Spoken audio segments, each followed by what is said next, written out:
It's the most dormant stretch of the NFL calendar. No electrifying matchups, no sweat-drenched practices, no high-stakes contract standoffs.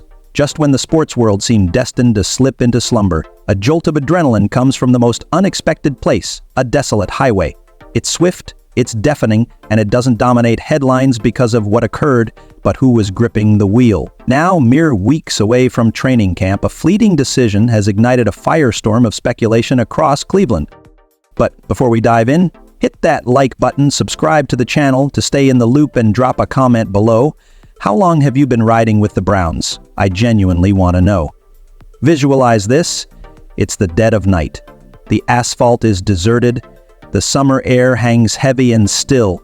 Suddenly, a black Dodge TRX roars up I-71 northbound at a blistering 101 miles per hour. Not a sleek sports car, a rugged, monstrous TRX truck.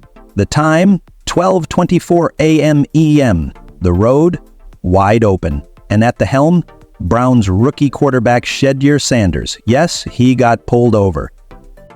Why is this the story setting Cleveland ablaze in the middle of June? Simple. There's nothing else. No touchdowns, no injuries, no controversies. Until now, and this singular impulsive moment is enough to dominate every Browns message board, social feed, and barbershop debate. The raw facts: Shedeur Sanders was clocked doing 101 mph in a 60 zone. That's a jaw-dropping 41 miles per hour over the legal limit, not exactly a minor infraction, especially for a freshly drafted rookie still trying to solidify his reputation in a new city. He was reportedly headed north, possibly toward the team facility. That's the charitable interpretation, but let's be real, at that hour, no one's buying the extra reps excuse. Yet what truly makes this story go viral isn't merely the infraction, it's the context. This isn't September, when headlines are buried beneath injury reports and fantasy forecasts. It's late June, a media void. So Shedeur's misstep becomes the NFL narrative for the next 72 hours. Commentators are circling, debate shows are buzzing, and Sanders, already a lightning rod for praise and skepticism alike, is once again at the center of it all. Some hail him as a franchise in the making. Others question his readiness, composure, and long-term ceiling. And now, they've got new ammo. Reckless, immature, not NFL material. But let's not twist this into something it's not. This wasn't criminal. It wasn't violent. It wasn't some scandalous escapade. It was a young competitor, a powerful engine, and a moment of poor judgment. Inside the Browns front office, this might not even reach Kevin Stefanski or Andrew Berea. It could be quietly addressed by a positional coach with a simple, "Let's not make this a habit," and a firm handshake. And that's it. Ironically, the timing might have worked in Shedeur's favor. In a noisier part of the season, this is a blip. But right now, in a media vacuum, it's a whirlwind. The team is officially on summer hiatus. That strange silent gap between mandatory minicamp and the opening whistle of training camp. By the time the roster reconvenes in Berea, this entire situation might be buried beneath new headlines or quietly forgiven. But fans? They don't forget that easily, not when Cleveland's quarterback room is wide open and one decision can shift the entire depth chart. There's no cemented QB1, no franchise cornerstone with a stranglehold on the starting job, and that's precisely what makes Shedeur Sanders' situation so volatile and so captivating. Right now, the Browns have 4 quarterbacks, each representing a vastly different chapter of the NFL playbook. A 40-year-old Super Bowl champion fighting time, Kenny Pickett, a former first-rounder hoping to resuscitate a fading career, to Dylan Gabriel, a promising but undersized third-rounder who defied draft projections. And Shedeur Sanders, once projected to go as high as 2 overall, now trying to prove his worth as a 5th-round gamble. It's a cocktail for chaos, and chaos sells. No other team has a quarterback room quite like this, not the Giants, despite their crowded chart, not the Colts, not the Saints, not even the Patriots. Cleveland's QB battle is a pressure cooker, and in that heat, every headline, every off-field decision gets amplified. And Shedeur's 101 mph speeding incident? It's more than just a citation.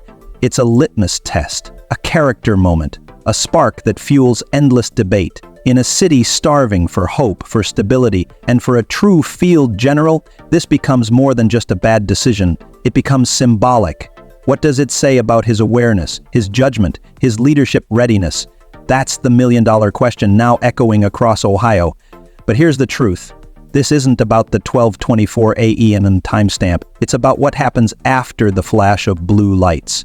Does Shedeur arrive at camp razor sharp, dialed in, ready to compete like his future depends on it? Or does this mark the beginning of a pattern, the kind that derails potential before it ever materializes? Because if there's another incident, another lapse in discipline, it stops being about speed and starts being about accountability, about whether Shedeur Sanders is truly prepared to be the leader this franchise so desperately needs. That blend, it's rare, it's potent, and it's now guiding the Browns' roster blueprint and strategic outlook. Akiri's promotion broadcasts a resounding message. The Browns are investing in internal elevation and organizational consistency, not outside disruption. They're reinforcing a culture from within. And with Alkire's sharp analytical mind, coupled with first-hand player insight, it's a calculated wager, one that could yield tremendous rewards. But the intrigue doesn't stop in the front office. What's transpiring on the field is equally riveting, especially at the quarterback position. Enter Shedeur Sanders. Remember the pre-draft hype? The questions? The stunning descent from a projected first-round lock to the 144th overall pick in the 5th round?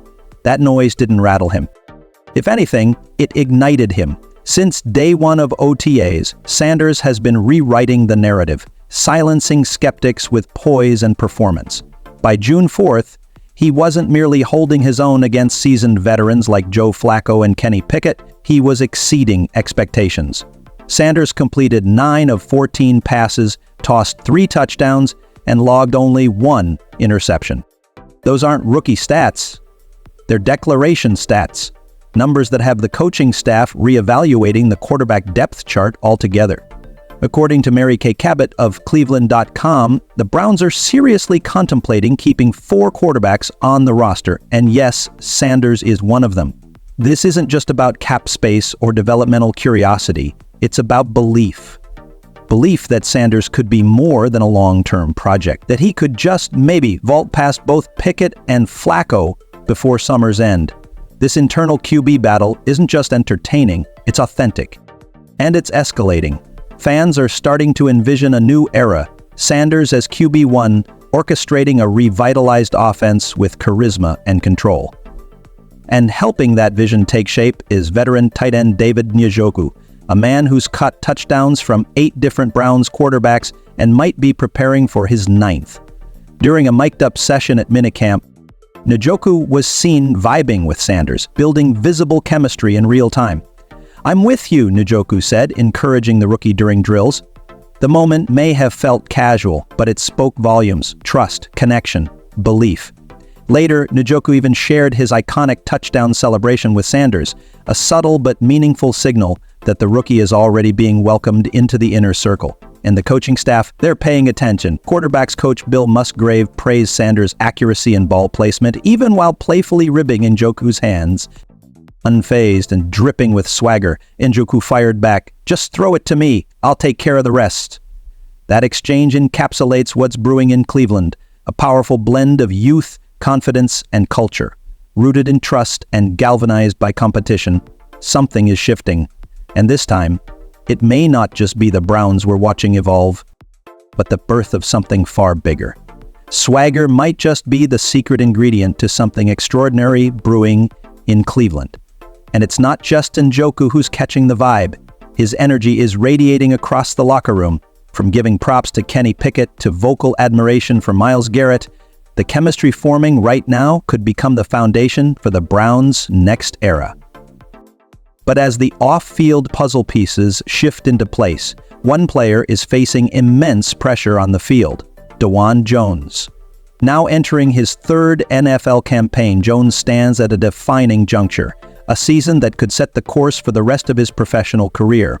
Last year, the Browns' offensive line surrendered a staggering 66 sacks, 2nd most in the league. After a standout rookie year that earned him all-rookie honors, Jones stumbled in his sophomore season.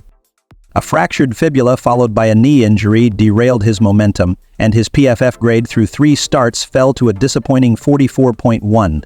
With Jedrick Wills Jr. ruled out for 2025, the responsibility at left tackle now falls to Jones. He's the lone projected starter on the O-line under 30. The Browns brought in veteran Cornelius Lucas as a safety net, but make no mistake, he'll be breathing down Jones's neck. For the 6'8", 374-pound lineman, this is make-or-break territory. Will Jones rise to the occasion and cement himself as the cornerstone of Cleveland's offensive front, or will injury setbacks and inconsistency leave the door open for someone else? And so here we are, a front office shifting gears, a quarterback room bubbling with intrigue, a locker room unified by shared belief, and a young lineman at a professional crossroad. The 2025 Browns are crafting their narrative, and so far, it reads like a thriller. Now we want to hear from you. What's your take on Adam Alkhair's elevation to Director of Player Personnel? Do you believe Shedeur Sanders has what it takes to become the Browns' next great quarterback? Is Dawand Jones ready to anchor the trenches and protect the future? Drop your thoughts in the comments below. And speaking of writing the next chapter, let's zoom back in on Shedeur Sanders, because his mere presence is shifting the tone and tempo of Cleveland's offseason. What initially seemed like a low-risk developmental fifth-round pick is fast becoming the most captivating storyline of the summer. This is the same quarterback who saw his draft stock plunge despite a decorated college career and NFL-caliber arm talent. Yet here in Cleveland, he's not just another rookie. He's challenging the depth chart, outshining expectations, and pushing seasoned vets to elevate their game. Joe Flacco, the 40-year-old Super Bowl MVP, was expected to be the guiding veteran presence. Kenny Pickett was presumed to be the primary backup with starting experience. Dillon Gabriel, another rookie, adds depth. But it's Sanders who's forcing the Browns to entertain the unthinkable, carrying 4 quarterbacks into the season, and not just for depth, because they might need all 4. The Browns aren't just hedging their bets, they're constructing a strategy for both the present and the long game. Armed with 2 first-round picks from Jacksonville in the 2026 draft, picks that could land in the top 10 depending on the Jaguars' performance, Cleveland is navigating a dual mission: win now while positioning themselves to strike later.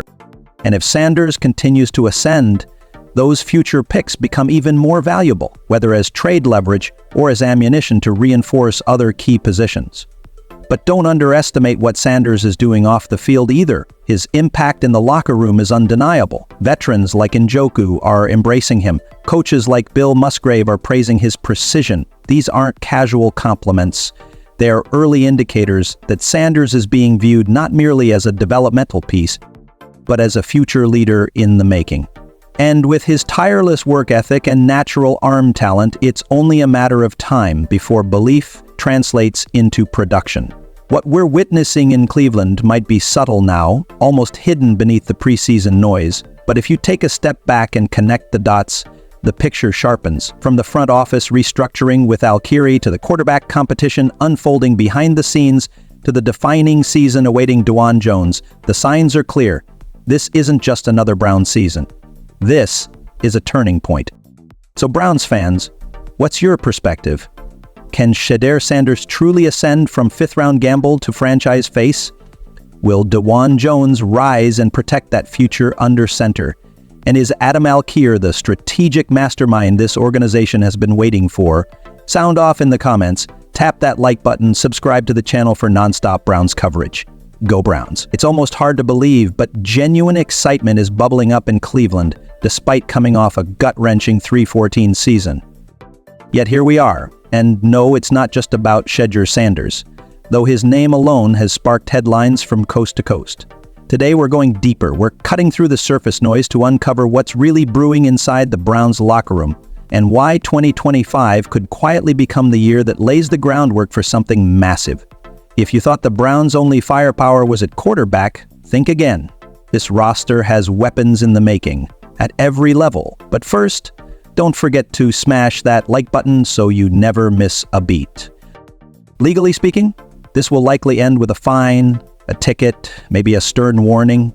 But symbolically, it's a red flag in the fog, a signal to both fans and decision makers that Shedeur's instincts and maturity are under the microscope.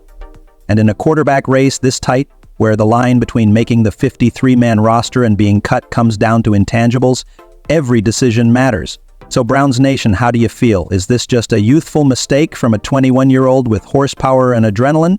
Or is this a deeper issue, a crack in the foundation of someone you hoped would be the guy? Let us know in the comments. We're reading every single one. Because here's where the real story begins. Not on the highway, but in the quarterback room at Berea. And while Shedeur might shrug this off as a minor infraction, the Browns won't. Not in the obvious, disciplinary way, but in the quiet, calculating way great organizations evaluate leadership potential. They'll watch, they'll listen, they'll evaluate. Is he studying the playbook? Is he asking the right questions? Is he responding to pressure like a pro? Because while arm strength and footwork matter, readiness is the ultimate separator. Training camp is almost here, and with it comes the defining stretch of Shedeur's early career. Every throw, every rep, every moment is a new chapter in his audition. And make no mistake, this quarterback battle is the most captivating in the NFL. You've got a grizzled vet with one last shot, a former first-rounder on a redemption arc, a raw third-rounder with upside, and Shedeur carrying a famous last name, enormous hype, and now his first public misstep. This ticket? It could be nothing. A forgettable footnote.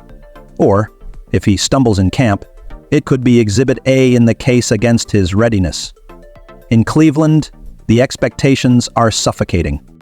Fans want more than wins. They want belief. They want someone they can rally around, someone they can say, "That's our guy." Shedeur still has a chance to be that guy, but the clock is ticking and the eyes are watching.